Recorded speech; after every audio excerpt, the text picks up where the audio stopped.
안녕하세요. 세무실무자 텍스 마들의 회계실무자 지인입니다.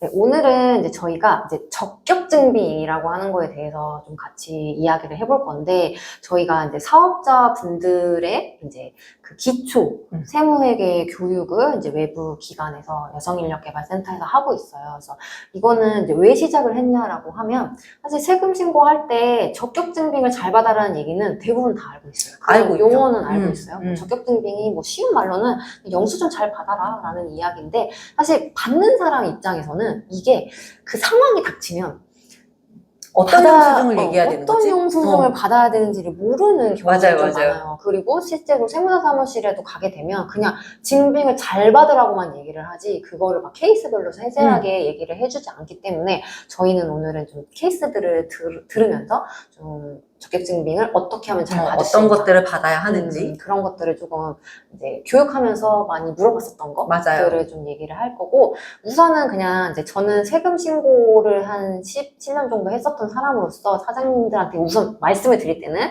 적격증빙을 잘 받으세요 라고 이야기를 하고, 그럼 적격증빙이 뭐냐라고 물어봤을 때, 사업을 하시는 분들끼리는 거래가 있을 때 주고받는 세금계산서 잘 받으셔야 되고, 그 다음에 신용카드, 신용카드로 물건 사면 그것도 다 적격증빙 되니까 이거 괜찮고, 그 다음에 이제 현금으로 만약에 뭘 샀다라고 하면 현금 영수증을 이제 지출 증빙으로 받아야 된다라는 거 얘기해주고, 그 다음에 뭐 3만 원 이하 뭐 거래가 있는 거는 그건 간이 영수증으로 받아도 된다라고 이야기를 하는데, 이제 이게 받으시는 사람 입장에서는 그냥 사업하기도 바빠 죽겠는데 언제 영수증까지 챙겨, 혹은 내가 돈만 주면 이게 뭐 자동으로 발행되는 거 아니야 라고 정말 쉽게 생각하시는데, 이거는 좀 사람의 손이 필요한 것 같아요. 그렇죠? 맞아요. 대부분 뭐 좀 거래처가 많거나 그러신 분들은 하나 발행을 하다가 아니면은 말일에 좀 한 달치 거를 쭉 이제 거래한 것들을 한꺼번에 발행하거나 그런 경우들도 있어서 생각보다 좀 놓치시는 경우도 있기 때문에,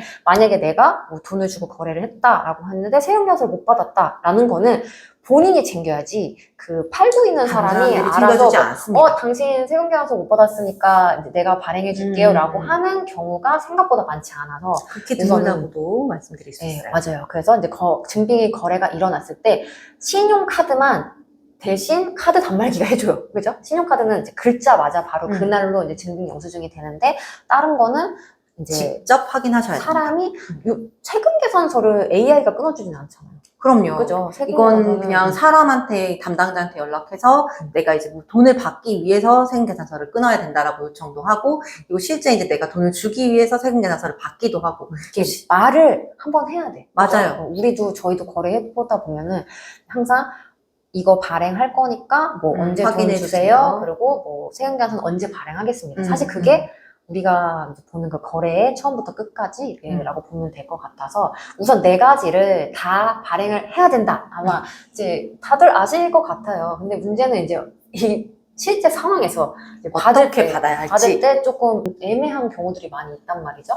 우선은 우리가 받아야 되는 것 중에 가장 처음으로 이제 대부분의 사장님들은 이제 뭐 물건을 팔 거니까 물건을 구입을 할 거란 말이죠. 그죠? 그러면 물건을 구입을 했을 때 이제 세금계산서를 발행을 해야 됩니다. 근데 생각보다 사업을 처음 하시는 분들이 많이 거래를 해보니까 그 사람이 사업자가 없다라고 사업자가 없는데 그쪽이 물건을 좀 더 싸게 준다. 같은 물건인데 사업자가 있는 사람보다 싸게 공급을 해주니까 이거 사도 돼요. 실제로 저희가 이제 기관 교육을 갔을 때 그런 질문을 들은 적이 있어요. 그런데 이제 그렇게 될 경우에는 그러면 어떻게 해야 되는지 여쭤보자면 어떻게 해야 될 것 같아요? 물건은 뭐 왔으니까 사실 물건 산 게 가짜는 아닌데 이제 증빙을 그 사람이 이제 사업자가 없으니까 발행을 못 해주겠다라고 만약에 얘기를 한다면 그러면 거래를 안 해야겠죠. 왜냐면 아까 앞서 설명드렸잖아요. 해주신 게 4가지의 적격증빙을 반드시 있어야 된다라고, 사업자는. 그렇다면 이걸 발행을 못하게 되거나 사업자 번호가 없게 되면은 그건 우리는 적합한 거래를 해서 이 사업으로의 비용을 인정을 받을 수가 없게 되니까 결국은 이제 증빙을 발행을 받을 수가 없으면 이제 세금 신고를 하기가 어렵겠죠. 세금 신고에 증빙으로 인정을 못 받는 거죠. 그러니까 우리가 우리나라에서 물건을 판다고 하면 사업자 등록증을 내고 팔아야 되거든요. 그렇죠. 그냥 팔면 안 돼요. 그죠? 그렇기 때문에 그 물건을 팔기로 허락을 받은 사람들끼리만 거래를 해야지. 만약에 어떤 사람들은 그냥 사업자 등록증 안 내고 좀 그냥 그냥 하는 분들도 가끔 있거든요. 맞아요. 그런 분들이랑은 애초에 거래를 안 하는 게 맞죠. 근데 이제 거래를 안 한다 뭐 이렇게 하면 너무 원로적인 말 하는 거 아니냐 뭐 이렇게 얘기할 수도 있지만은 처음에 사업할 때부터 그걸 잘 잡아 나가야 돼요.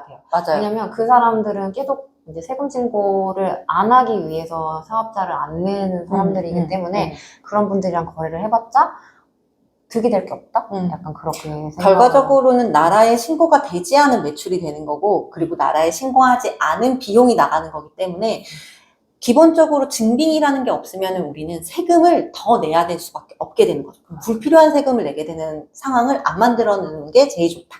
맞아요. 그래서 우선은 사업자가 있는 사람들이랑 거래를 하는 게 가장 베스트다. 내가 물건을 팔아서 내가 돈이 얼마가 남는지에 대한 이익을 좀 더 생각을 하실 건데, 사실 내가 내야 되는 이 매입이라고는 저희가 지금 얘기를 드렸지만 사업을 할 때 들어가는 비용 중에도 무시를 못하는 게 바로 세금입니다, 여러분. 그렇기 때문에 이 세금을 내가 내는 것도 내가 내야 되는 사업의 비용 중 하나거든요. 그래서 그 부분을 적게 내고 바르게 관리하기 위해서는 흔히 말씀드렸던 그 4가지의 적격증빙을 받을 수 있는 거래를 해야 되는 것이 가장 중요해요. 그래서 우선 그걸 좀 알아두시면 좋을 것 같고, 그 다음에 이제 가장 많이 비용이 발생하는 것 중에 하나가 이제 임차료란 말이죠.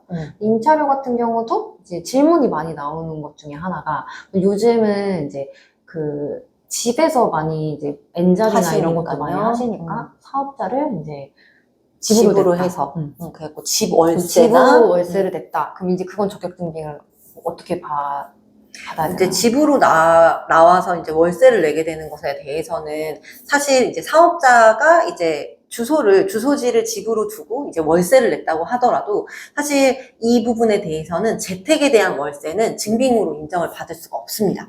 왜냐하면 집에서 이제 사업을 하면 그 사업을 위해서 이제 집세만 그렇지. 있는 게 100% 아니라 많이. 내가 생활을 하기 위해서도 이제 월세를 내는 거기 때문에 그 세무서에서 봤을 때는 100% 이제 이게 사업에 사업에만 필요한 들어간 돈이 비용이다라고는 생각을 하지 않기 때문에 대부분 이제 재택으로 이제 집에서 월세를 만약에 내고 있다라고 하면 그거는 적격증빙으로 좀 처리하기가 좀 어렵죠. 어렵다라는 거를 좀 알아두셔야 되고, 그다음에 임차료 같은 경우는 이제 사업자가 2가지가 있거든요. 일반 과세자하고 이제 간이 과세자 이렇게 2가지가 있는데, 간이 과세자 같은 경우는 세금 계산서를 안 끊어도 되는 이제 그런 부동산들이 있어요. 그래서 이런 사람들은 또 이제 세금 계산서를 안 해준단 말이죠. 그러면 이제 또 막 이제 왜 저 사람은 세금 계산서를 안 해주지? 라고 이제 또 물어보시는 경우들이 있는데, 그분이 이제 그 간이가세자면은 증빙을 발행을 안 해도 돼요.